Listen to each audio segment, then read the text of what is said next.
Welcome back to another episode of the Unlock the Sugar Shackles podcast. I'm Danny, and I'm so grateful for you taking the time to be here today. And also, thank you to those of you who have left ratings, reviews, and shared the show with your friends and family. It really means so much to me, and it really helps the show to grow. And I'm so excited because we are back today with another phenomenal interview with my guest today, Angelo Keely. Oh my goodness, you guys, I am absolutely mind blown at what I learned during this interview. And I never thought I would say that about a topic like amino acids, but oh my gosh, I have such a different understanding of them now. And I'm really, really eager to get more Kion into my life. And I'm also going to be sending this to my aging parents. And you're going to see why. These essential amino acids that we're going to talk about, they are 3 times more effective than protein powders, and for aging people, 6 times more effective at helping to build muscle. Muscle building is so essential for our metabolic health and so important as we age. Muscle is like a longevity organ. So I'm not going to give away everything. This is a phenomenal interview. You guys are going to love this information. Thanks for being here. Thanks for listening. Let's dive in with Angelo.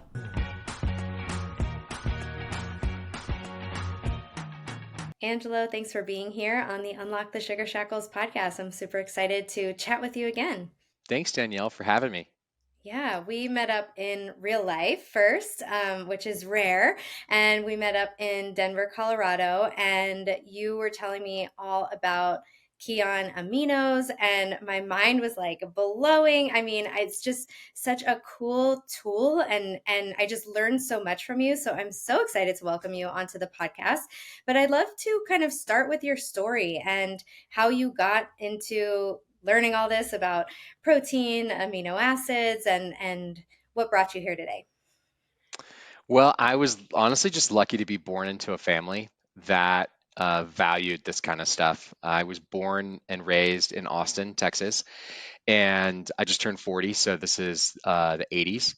And my parents were very hippie natural health people. They actually had a natural health food store and a natural health food restaurant.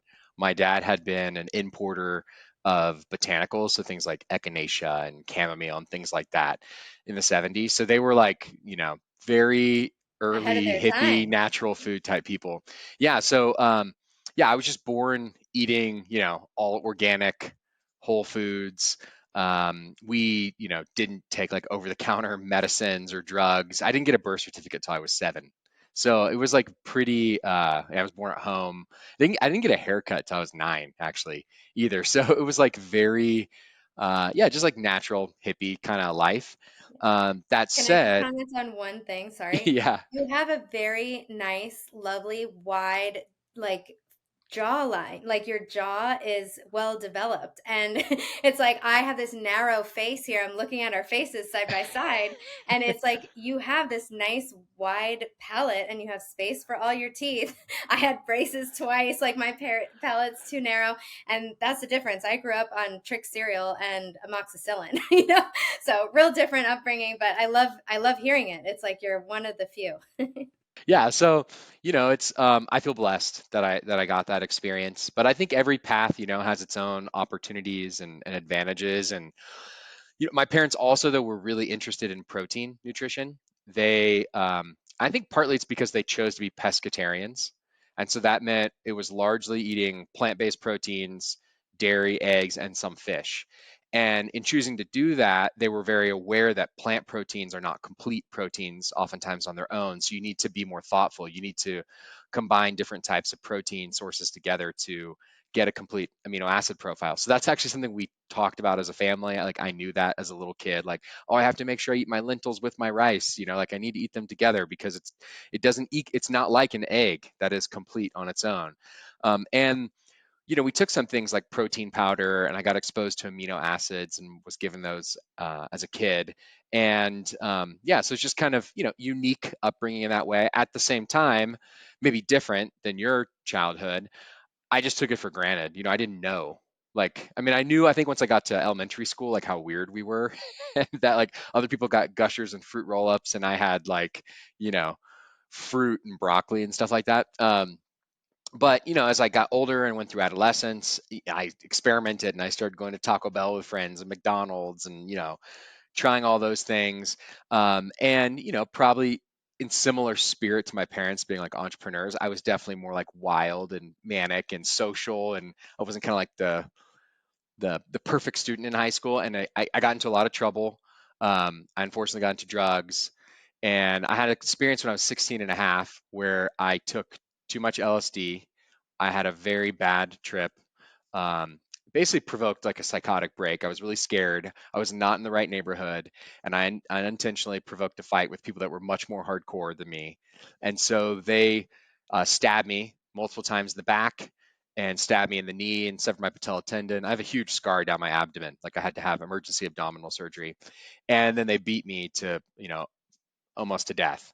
So I woke up in the hospital several days later. I'm 16 and a half years old, and it's obviously, I mean, even just a bad trip is a very traumatic experience. But all of this combined was so traumatic, physically, emotionally, mentally, and that was really like the beginning of me. It was like my introduction to adulthood, I think, in terms of like, wow, the decisions I make will create my future. The decisions I don't make will create my future. Like, who do I want to be? How do I want to be? And suddenly I became very interested in health again, not because my parents, were telling me this is what was important, but because I wanted to heal my knee. I wanted to heal my mind. I didn't want to feel scared or sad. I didn't, I wanted to be able to run again. And I honestly turned back to my roots in many ways. I turned back to realizing how important protein was for not only healing my physical body, but also the big role it played in my mental state. Um, and I got into other things, like acupuncture and going to the chiropractor and cold therapy and heat therapy, all this stuff as a pretty young kid. And that journey, I think, just turned me into someone who really wanted to get the most out of life. And it took me in a lot of different places. I went to college. I ended up doing a lot of work overseas. I then started my career overseas. I lived in Europe for a few years and then moved to India and worked there. And then ultimately moved back to the States, came to Boulder, ran a behavioral healthcare company for a few years. It was like a holistic health program for young adults. And, in 2017, without like the intention to try to, I don't know, like address some hole in the market or popularize some special new thing. It was like, well, what do I believe in? What do I care about? And I just kind of landed back at my roots and helped to create this company called Kion, which is ultimately really based around protein nutrition and amino acid nutrition. But we have other really foundational supplements too that are all about the things that most people would benefit from actually adding to their diet every day. Not necessarily the most niche type stuff, but like what's the stuff that's actually like worth your time and money and that can really improve, your daily health. So that's how I got here. And then, that in that whole journey, I've been a protein and amino acid nerd this whole time, and trying to build a company around it only makes you more of one. And, and Yeah. yeah, I so love that. And thank you for sharing your journey. And I'm so glad you got better. I mean, how scary. But I'd love to kind of start with what is an amino acid? Like, I think we've heard these words and it's like, what, if for the average person who doesn't know what that is, maybe let's start there. So an amino acid is the building block of a protein. If you actually break apart a protein, it's made up of a bunch of little different amino acids. And that could be protein that you eat, like that's part of chicken protein, or literally the protein in your body. And with that in mind, I think it's just really important to focus on what is a protein. Because I say that and people are like, oh, I know the word protein, but what does that really mean? And why is protein in our diet even important? And one way of understanding that is actually comparing it to the other two macronutrients.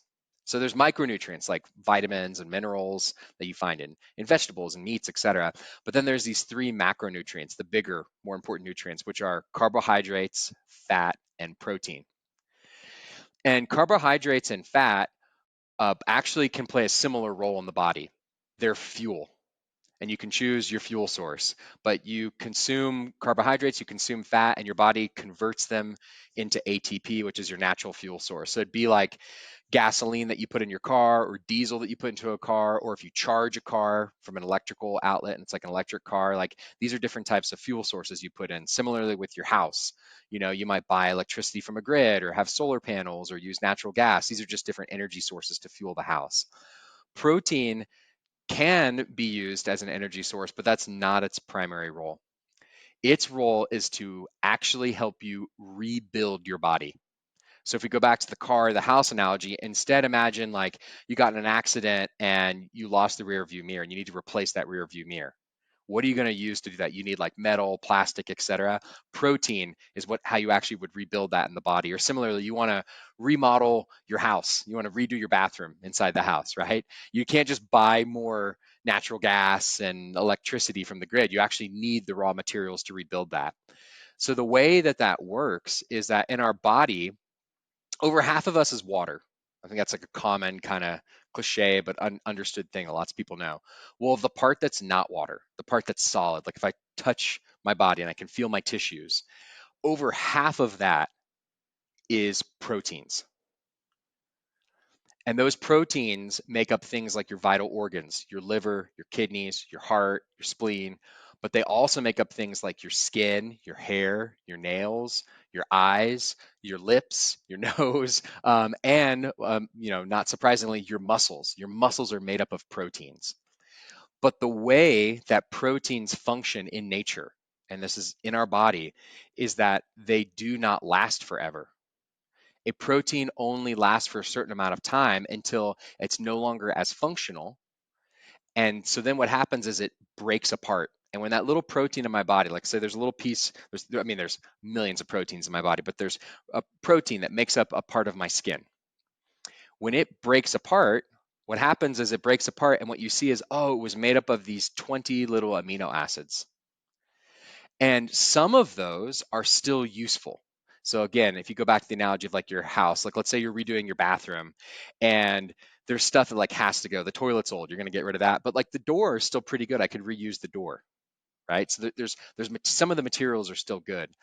Well, similarly, some of these amino acids are still good. The ones that aren't, you pee them out. They get converted to urea and you pee them out. The ones that are still good though, they can be used to rebuild a new protein, to rebuild that skin tissue. Now, the question is, if I just lost some of the amino acids, they were old and they got peed out, where do I get new amino acids from in order to rebuild that skin, to rebuild that protein? That is why we eat protein. When we consume chicken, eggs, milk, beef, and even grains like quinoa, buckwheat, things like soybeans, all of these things, when you consume them, you digest the food, digest the proteins in the food. It breaks down into the little amino acids. They go into your blood and then they circulate throughout your whole body and they become available to rebuild skin, heart tissue, um, muscle, etc. And even, this is kind of mind blowing for most people, things like enzymes and hormones are proteins. They're made up of proteins. And even things like neurotransmitters, the chemical messengers in your brain, those come from protein. So you really have to consume protein in your diet in order to fuel all of these functions in the body. But the Yeah. big point here to get to the amino acids is that there are some amino acids that are more important than others. And those are the essential amino acids. So in food that I eat, it could be rice or quinoa, or it could be chicken, milk. All of these are made up of proteins. But when that protein breaks apart, some of them have more essential amino acids and some of them have non-essential. Well, the difference between the essential and the non-essential is they're called essential because they are essential. You have to eat them because that's actually the part that your body has to consume. It can actually make the non-essential, which is pretty cool. Many people don't realize that you can actually synthesize some of the non-essential amino acids, all of the non-essential amino acids. So when you're looking for quality proteins, you're really trying to find something that's high in these essential amino acids because it's the most important part of the protein, and it's how you would validate if that protein is actually high quality or not.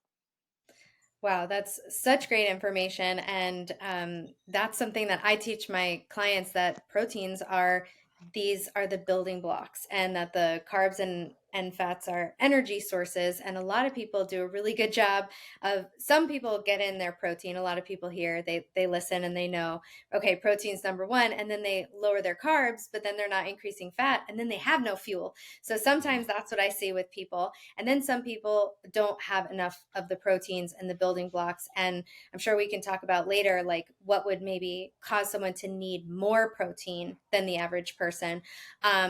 But the idea, I love your analogy of the car and the house, and yeah, like it's really cool that not only proteins are not just for building muscle. I think so many of us can think that, oh, protein is for building muscle, and then someone might make the assumption, well, I don't want to look bulky, so I don't want to Uh-huh. eat a lot of protein.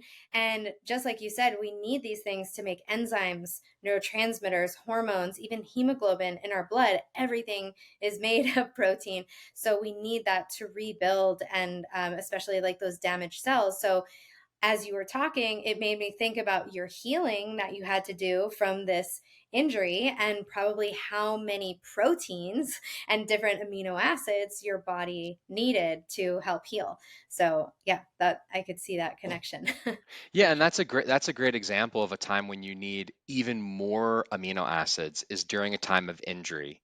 Mhm. Because when you're injured, not only is there actually like, potentially tissue that has to be rebuilt, but even just stress. When you undergo significant stress, which could be physical trauma or mental trauma, your body does not prioritize maintaining protein synthesis at the same rates.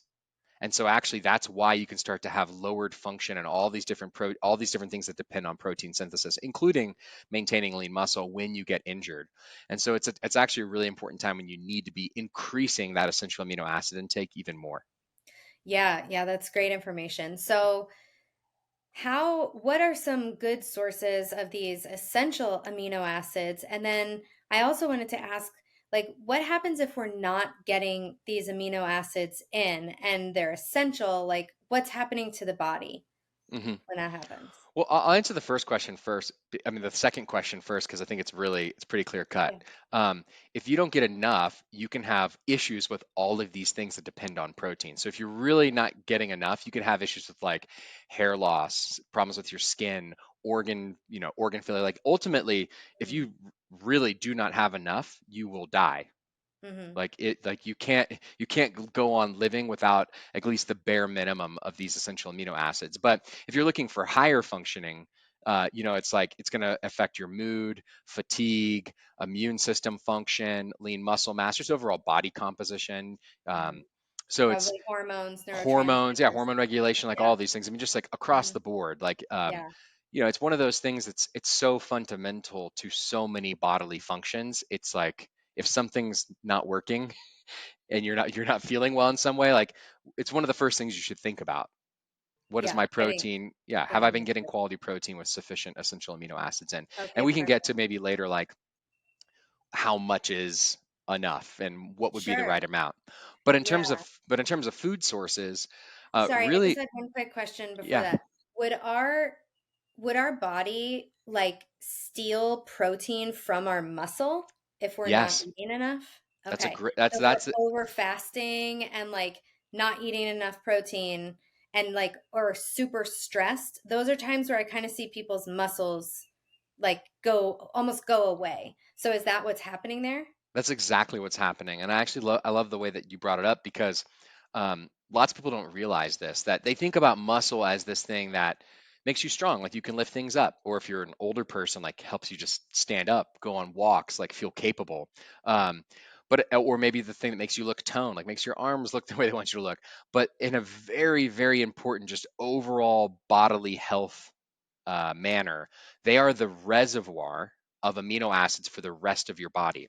So if you go through a period where you're not consuming enough protein or enough essential amino acids, or enough will depend on your age, your activity levels, how much stress you have, illness, etc.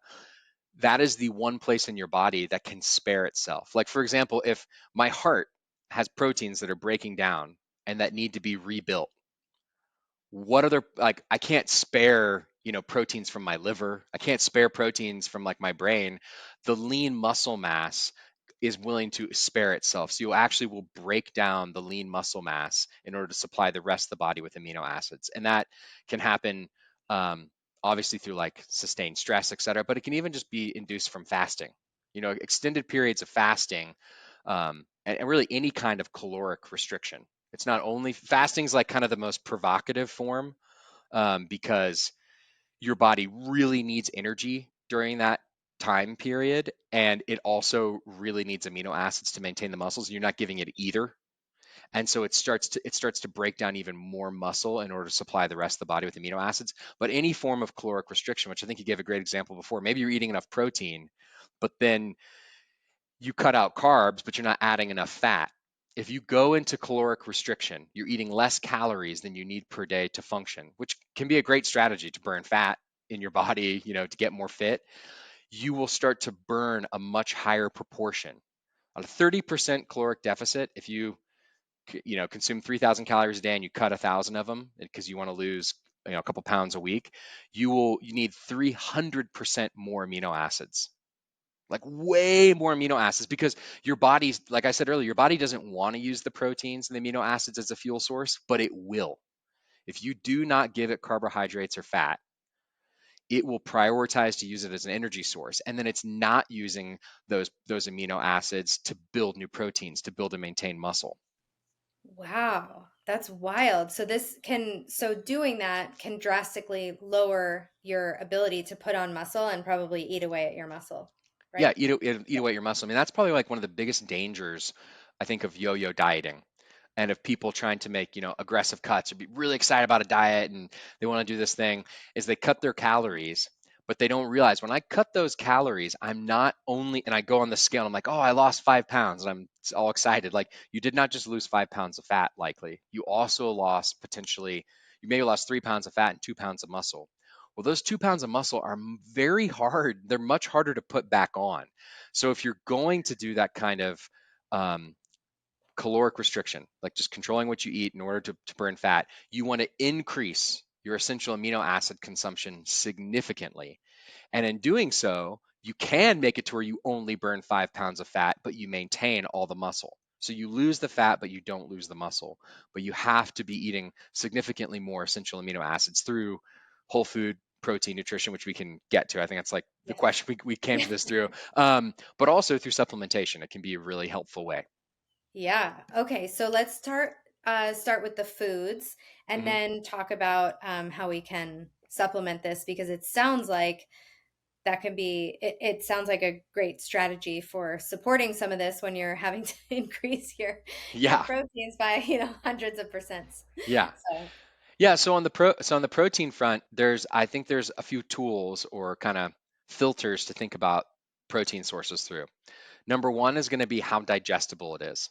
So when I eat this protein source, how well is the human body able to break down the proteins and utilize the amino acids? And they actually have, you can Google any food and look at it and it'll tell you what its score is basically. And across the board, animal proteins are more digestible. So that doesn't have to be a meat source. It could be eggs, it could be dairy products, but plant-based sources simply are just not as digestible as meats and dairy products.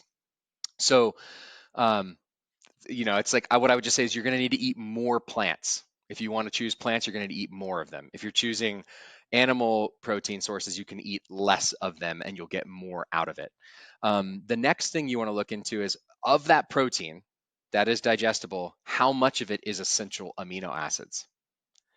And what you'll find again is that the animal sources are much higher in the essential amino acids and oftentimes twice as much. So, like, if I have like a gram of protein from a plant source versus a gram of protein from a piece of meat, about half of it is going to be essential amino acids in a piece of meat, whereas only a quarter of it would probably be from most plant sources. Now, all these plant sources are varying. So some are even lower, some are even higher.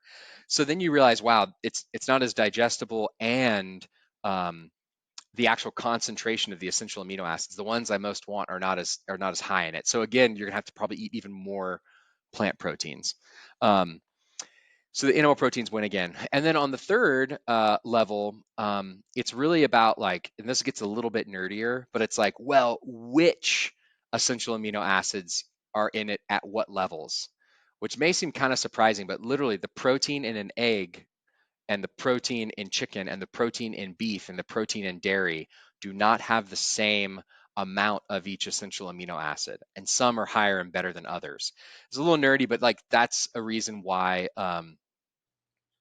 yeah, just in general, some sources can be better than others. I don't think you need to worship that like that idea too much, but just so people are generally aware, because I think that becomes more relevant when you talk about supplementation, that you really want to get a supplement that has these ideal proportions. Yeah, Um, that but would the be a fourth good place thing, to go next if you, yeah, go ahead. okay, the fourth thing I was going to say, which is very interesting too, is how many total calories am I having to consume? Okay. And what I would say is this: it's kind of between, I think between between like plants and animals, it depends. So you could eat rice and beans, that's going to have a certain amount of protein in it, but it's going to have tons of calories from the carbohydrates. And I think for this general audience, which is trying to typically be lower carb, like it already doesn't make as much sense. But then you could also look at animal proteins, and you could have something that's much leaner, like chicken breast, right, versus something like bacon or a higher fat, Like a ground ribeye. beef or something like that, where you're getting a lot of calories Hmm. in conjunction with the protein. So you just need to be aware of it. Like, do I actually want all those other calories from that fat? And I think if you're eating very low carb and you're not getting calories from different types of carbohydrates, et cetera, and this is like your primary source of energy is the fat from that meat, well, then it could be a great solution. But if you're already getting the fat from, I don't know, you're adding butter to foods, Hmm. or you're consuming it in other ways, then you might want to be a little bit more sensitive to that and think about, hi, I should get something that's like really dense with the protein. And so I think across the board, most things I recommend to people are like things like Greek yogurt is really awesome, if you digest dairy okay, because it's lower in calories, it's very high in protein. Things like lean meats, poultry, and fish, they really do. I mean, there's a reason why they've been so popular as protein sources for so long, is because they really are superior in many ways to others. And eggs are also great. Um, but going on to the supplementation idea. Yeah. So what's really unique about, I think, the opportunity of things like protein powders and essential amino acids as a supplement, and I put them into similar category. You kind of think about protein powder and essential amino acids as a similar type tool, because basically what they're doing is they're able to supplement your diet to get you essential amino acids. You're not taking protein powders typically to try to get all these non-essential amino acids. You're taking them to get the essential amino acids. And so what's like the benefit of them? Well, one is you can formulate them in such a way where you choose different, raw things like beef protein to create a beef protein powder, or that has a specific type of profile. But with essential amino acids, you can create literally like the ideal profile for the body that will maximally stimulate protein synthesis. And it doesn't have to be digested. It's just immediately available. And I'll tell you why that's so important. And this is from a series of studies, but it's been really well summarized actually. There's a 2020 paper in Nutrients, but there's a huge, robust report on this in the International Society of Sports Nutrition last year that compares all these different food sources. If I consume 70 grams of lean beef protein, which is like basically like I get that out of like 12 ounces of steak or something, as a mixed meal. So I eat that with broccoli and potatoes. If I eat that, I will actually stimulate the same amount of protein synthesis. My body will start building new proteins to repair damaged tissues, to replace my skin, my muscles, my hair, all these things. It'll get the same amount as if I ate less than half, only 30 grams of lean beef protein if I ate it alone. And it'd be like, wait, why? Like, why would eating it with these other foods like make such a difference? Well, the reason for that is because it does have to do with how you're able to digest it. So when you eat the beef protein on its own, it's digested more easily, and the amino acids are released into the blood more quickly, and you get this peak concentration. Basically, like the maximum amount of amino acids are available in the blood all at once. And what that does is it communicates a bigger signal throughout the whole body to build new proteins.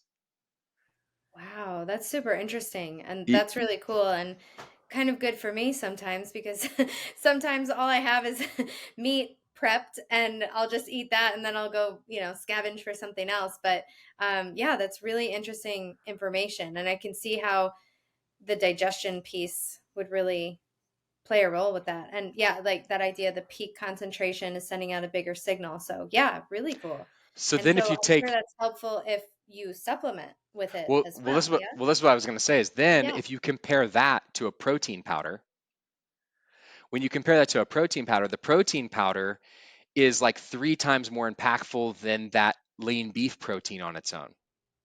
And Wow. the reason for that is because in a protein powder, you've isolated the proteins even more. You've taken out the Mhm. carbohydrates, you've taken out the additional fats, you've taken out all these things.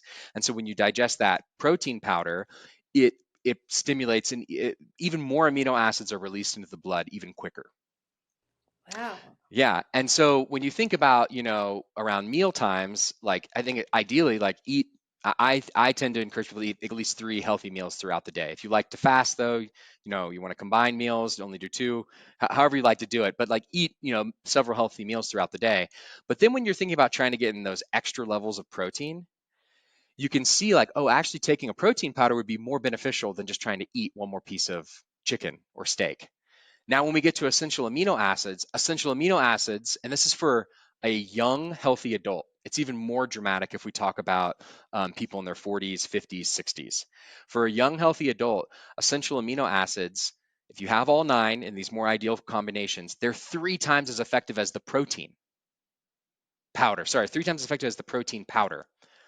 So they're that much better than even the protein powder. You'd be like, well, why? Like, because I thought the protein powder was already isolated. And well, here's why. Number one, there's no non-essential amino acids in the powder, in the free form EAAs, these essential amino acids. So you're getting a much higher dose of actually what the body wants. It doesn't need that all the non-essential amino acids to the degree that you're consuming them, even in protein powder. And because they don't even have to be digested, your body doesn't have to break apart the proteins to get the essential amino acids. They have this even greater stimulus. So that essential amino acid formula compared to the beef as part of a mixed meal is like 24 times more impact on protein synthesis. So this is not the kind of information you'd use to like, well, I'm going to stop eating meat, then I just like take these supplements. But it is the kind of thing where it's like, wow, in addition to my meals, if I'm trying to fit in this one extra dose of protein. And the real reason for that is essential amino acids. Wow, by using a free form supplement, I could actually I could get way more bang for my buck. Like it'd be way more efficacious, give my body exactly what it wants, provoke a way bigger response. Um, so that's how you can start to see about like why supplementation can play such an instrumental role. And as I just kind of teased this idea of getting older, as we get older, our ability to digest those whole food proteins becomes more diminished.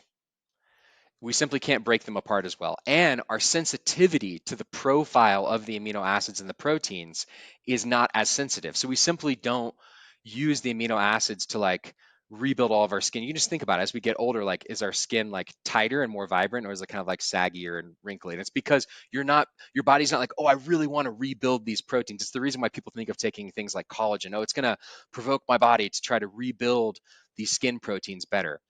Well, when the reason for that is because yeah, our body simply isn't prioritizing it.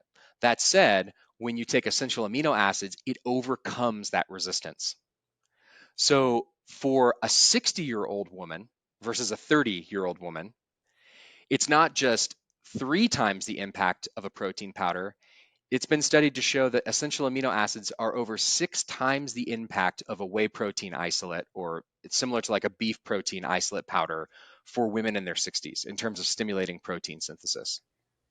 That's insane. That's really, really cool and very, it's like this is not meant to replace food. It really is like meant to supplement to because it's not, it serves such a specific such a great purpose. Like I just see it as being, like we want to get our nutrients, our macros, our micros at mealtime. We want to nourish our bodies and then give that little between meals Hmm. to really help support growing muscle, which is going to be amazing for our metabolic health, our longevity as we age. And like you said, one of the things that prevents that protein digestion is that we reduce stomach acid as we age, and stomach acid is necessary to break down proteins, and it's also required to activate an enzyme called pepsin, which breaks down protein, which can't be active all the time because we're made of proteins, like you said, Hmm. and it would Yeah. be digesting us. So we need that. We need that strong response of the hydrochloric acid to activate betaine. But anyway, that yeah, I could see that that could really. It just feels like I have Kion and I use it around my workouts, but I'm more excited learning about all these cool benefits. Now I'm like, okay, I got to really get consistent with this, and I have to give it to my parents. Like now, now my wheels are spinning. I'm like, okay, who do I need to give Kion to? And honestly, around workouts is great, but the Yeah, consistency of taking it every day, and people, I think people are like kind of newer to it. Like, well, can I take it on days off? Because I think people think about protein powder around workouts or something like that. But right. what's so fascinating is the essential amino acids taken on their own promote new protein synthesis, which is like why you do a workout. Like, so when you lift weights or you Hmm. do some kind of hit workout, well, if you're doing hit, like there's cardiovascular impacts, but anything that's like trying to build muscle, right? You're provoking your body to break down the old tissue and to build new. That is actually like when you take the essential amino acids as a supplement, it's like a little mini workout. Now it's not like you're doing like you're actually training the muscle, right? But it Right. truly is promoting new protein synthesis in the body. So rather than thinking like only take it on days when I work out, like you should definitely be taking it on days when you don't work out. Like it Wow. makes so much sense to be taking on the days when you're not. And so if you start to just build up the consistency of taking it every day, you can really see results. And for, I mean, again, for older audiences, Mhm. like a group of women in their 60s, they were given basically a serving and a half twice a day, didn't change anything else. And in 3 months, they were able to add 10 pounds of lean mass. Whoa. It's a significant amount of muscle. And it's, again, that's not, I mean, 10 pounds and distributed evenly throughout your body, like for an older woman, like that's a significant improvement in their ability to just walk, maybe like do a push up or two, like do like be able to like participate in more of life, like pick up your kids, I mean your grandkids, etc. Like it's a very significant impact. Yeah. Yeah, and it's so important because it gets harder to put on muscle as we age. And maybe is that because of, yeah, like due to we can't break down the protein as well. So is that, I mean, I'm sure that maybe Yeah. there's other reasons, Well, it's but partly that you can't break down the protein. It's also that your body, and you can imagine it, like in the past, we didn't live to like 60, 70, 80, right? And so after a certain, reproductive phase of adulthood for both men and women, the body's not thinking like, oh, I really want to like maintain all this muscle to stay super active and be able to Mhm. maintain all this functionality. And so it simply doesn't, like many functions of the body, it doesn't maintain its same tenacity, to like to perform its function. And so it's actually about the sensitivity, like the consuming the amino acids doesn't stimulate consuming the protein and the amino acids in them do not stimulate the same degree of mTOR to then tell the muscles to build more. And so when you actually just consume them though in a higher dose, isolated, immediately available to the blood and to the muscle, it overcomes that, and it says, no, I want to build and maintain muscle. Okay, got it. So maybe we can talk about quantities of things. You sort of mentioned that earlier. Like, how Uh-huh. much of this stuff do we need to take? You mentioned around workouts on off days. Like, let's dive into that piece. Because then Yeah, I so need to know, how much am I taking and when? yeah, I mean, I think the most important thing I would say is, um, like most things in health, adherence, actually doing it Mm, matters more than anything else. You could have the coolest idea ever about what the right diet is for you, and if you don't stick to it, it's not going to matter. You could say, "Oh, I need to be doing this kind of training," and if you don't go, then it doesn't matter. So I would just, again, just say like it's about creating a habit of taking it every day and being consistent with that, where you will actually see results. So it's about finding where that place and time is. Honestly, with amino acids, with essential amino acids, there are so many different times and ways that you can take it. You can take it with food, without food, before exercise, during exercise, after exercise, before bed. All of those are good times, and they will all provide a similar result. Promote more protein synthesis and more muscle protein synthesis. So it's not only building your muscles, it's actually like rebuilding all the proteins in your body, including things like your skin. Um, so what I would say is asking yourself, well, when is a time when I would actually implement this? Is it like first thing in the morning? Like I like it first thing in the morning, I take a scoop, I shake it up, and I drink it and I go for a walk. And that's like my healthy way to start the day. I get a couple thousand steps in and I've had these aminos. Or with journaling, or I drink it on the way to work, or is it like, I want to like move out of having a cup of coffee at 10 a.m., and so I'm going to drink it then instead.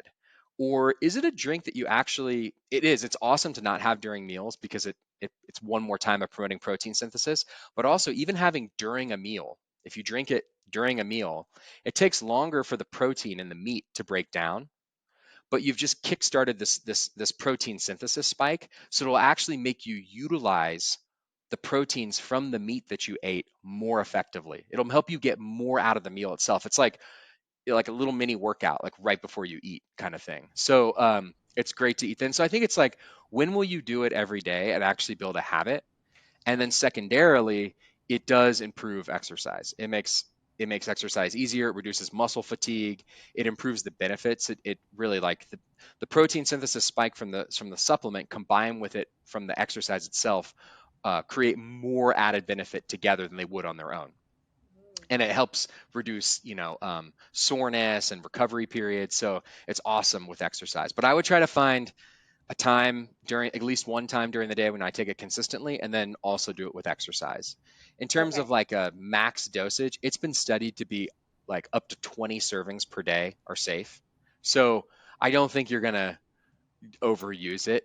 It's like, Okay, got it. yeah, um, Yeah, that's yeah. that's this is all super helpful information. So if someone is like, okay, I'm on a budget and I can take it one time a day, and the time, like, I want to take it around my workouts, I'll take it on my off days, but around my workout, is it better before or after the workout?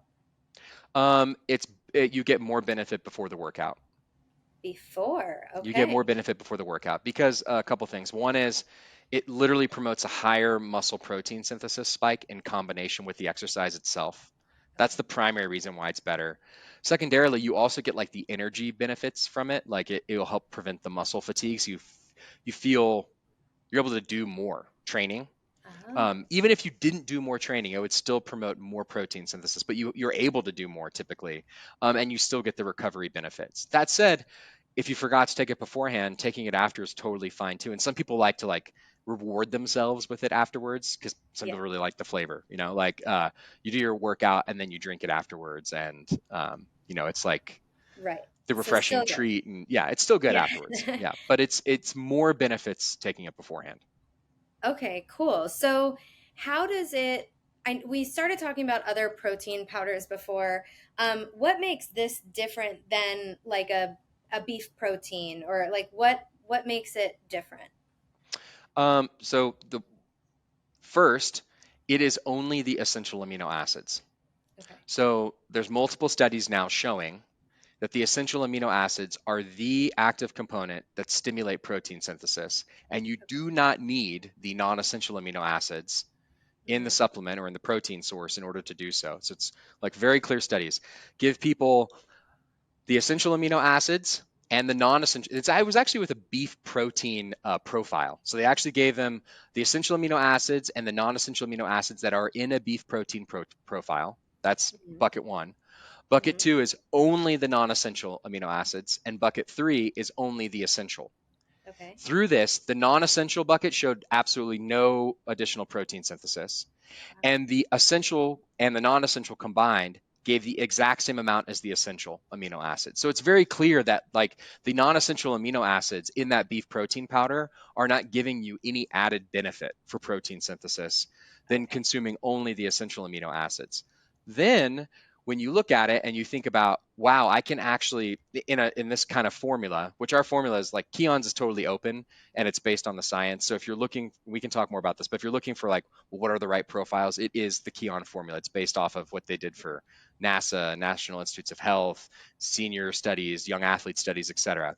It basically has a much higher level of leucine Hmm. and isoleucine and valine and lysine than you would get in that beef protein powder.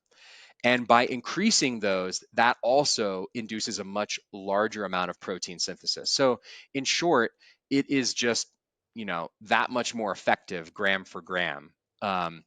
And it's, you know, it's a lighter type supplement, right? It's a lighter flavor. It's like you can have like a fruit flavor type thing, or you can take it as capsules.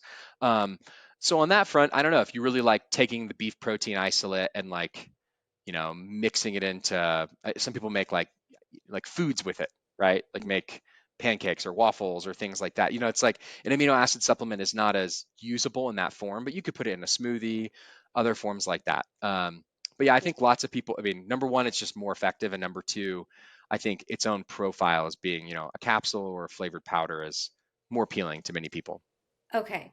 And That's not to in say that the beef protein isolate isn't a great tool though too. And you could do right. both. You could have Mhm. aminos in the morning and then you could, in the afternoon make a shake with your beef Yeah. protein powder. And like they're not uh just It's because not like one one is or one the other. Yeah. yeah, it's not because like one is better for these reasons that the other Mhm. one's bad. Right. There's just advantages.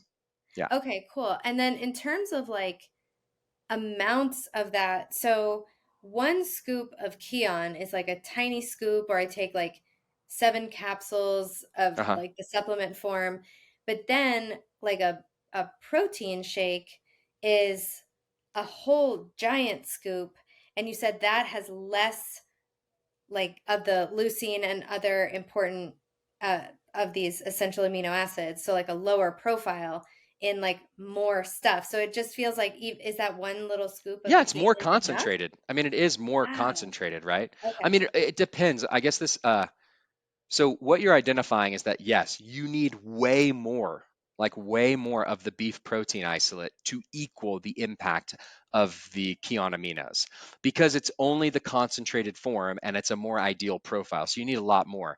How much more is going to depend Mm, on are there any other ingredients in that beef protein isolate and then other things like your age. Like I named earlier, the essential amino acids are 3 times the impact of a beef protein isolate if you're 20.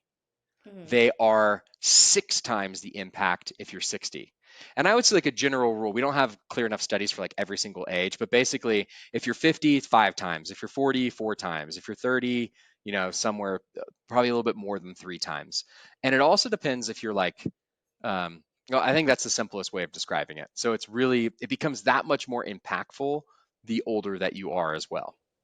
wow, that's really, really exciting. So a lot of people use collagen and they think about it like hair, skin, nails, gut, like Hmm. um I don't know if amino acids are the essentials are going to replace it, but do they also they would also, based on what you said, have sort of similar benefits because they're improving your ability to get all this high quality essential amino acids, yeah? Yes. Okay. So essential amino acids, particularly in this kind of format, promote total whole body protein synthesis. So it's Hmm. not just your muscles, it's all of these different functions, including your hair, your skin, your nails, gut lining, like all of these proteins are being promoted to rebuild older ones and to make newer ones. Collagen is still potentially a good supplement for some people. What I would just highlight about it is that it's not a complete protein. So do Hmm. not count it towards your daily protein source. I wouldn't, unless you're combining it with other types of proteins. It's more like a plant protein in that way Okay. because it's not complete. What it has is it has a lot of three very specific non-essential amino acids: hydroxyproline, proline, and glycine. Hmm. And those are things that are actually very high in collagen in animals, for example. And so the idea in the collagen research was, oh, maybe if we like take the collagen of animals and we grind it up and we consume it, that then it would promote more of that collagen production in us, because collagen, it's literally like there's lots of that hydroxyproline, proline glycine in our collagen. And what it was shown is that, like, yes, there are cases where that's actually true, that by consuming higher doses of these non-essential ones, it will do that. What I would say is it's going to provide a lot more value for people, similar to the EAAs, the older you get. Okay. For a younger person, I think it makes a lot less, like EAAs just make more sense. It's promoting total body protein synthesis. And Hmm. overall, like I would invest first in the EAAs because it's, again, it's all of the proteins, but the collagen potentially has, an even added benefit on top of it. We've never had like really clear crossover studies of comparing the two to each other. What I would say is Yeah.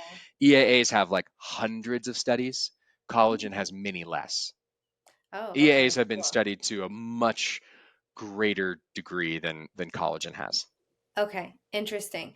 So yeah, that's helpful because I don't really find that I can put collagen in a lot of stuff. So I like I like the idea of just the Kion scoop of Kion Hmm. by itself as a little thing in the middle of between a meal or something like that around a workout. And how that, we talked about how it's not only for muscle building, but I mean, I'd be remiss if I didn't talk about how important muscles are for blood sugar and metabolic health. So, is this something you could just briefly touch on? Yeah, I mean, I think if people aren't familiar, like, I mean, muscles account for almost 80% of our ability to absorb glucose. Like muscles are like they when you if you eat any sugar, they're what help like absorb it and regulate it. And thus, if you have much less muscle, like I said, that 80% number, but it's going to depend on how much muscle you have. If you have much less muscle, it's much more difficult to regulate your blood sugar. If you have more muscle, it becomes easier because you have more muscle mass to store and to regulate the blood sugar. So to overall just like maintain generally good metabolic health, more muscle, better. Yeah. Like that's a very clear Yes. guideline. And especially as we get older, again, it's like it's harder to maintain the lean muscle as we age. So trying to invest in it and thinking about it like insurance for a long-term life, it's really a valuable thing to invest in, because it's not just helping us to maintain our blood sugar now, it's going to help us maintain our blood sugar when we're in our 60s, 70s, 80s. Right, exactly. And that's why, when people want to maybe lose weight and they're losing a lot of muscle, it feels like that could, like they're trying to maybe lose weight to also improve some of their blood sugar regulation. But if you lose a lot of muscle, then it can defeat some of the purpose of that blood sugar regulation. Yeah. Absolutely. Yeah. Yeah, so I think the goal would be, um, the ideal goal would be, can I lose fat and maintain my muscle to overall improve my metabolic health, and to improve my ability to perform good activities and the way I feel in my body, et cetera. But it's like for so many reasons, it makes sense to try to maintain the lean muscle. Yeah, so good. I'm fired up about Keon. I'm like ready to go downstairs and have some. I have some actually right there. Um, but yeah, I love the watermelon flavor and I love the mango flavor. Those two are my favorites. I use the capsules sometimes, those are easier for travel. And then I love the colostrum from you guys as well, which is really great for healing the gut. And my cats love it too.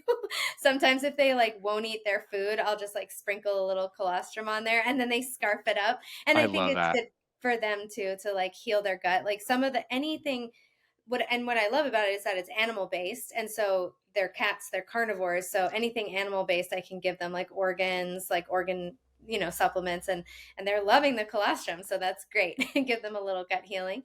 And you guys have coffee and so like some really good stuff there on the website. Well, thank you. Yeah, we're really proud of trying to just offer select things, but like the best.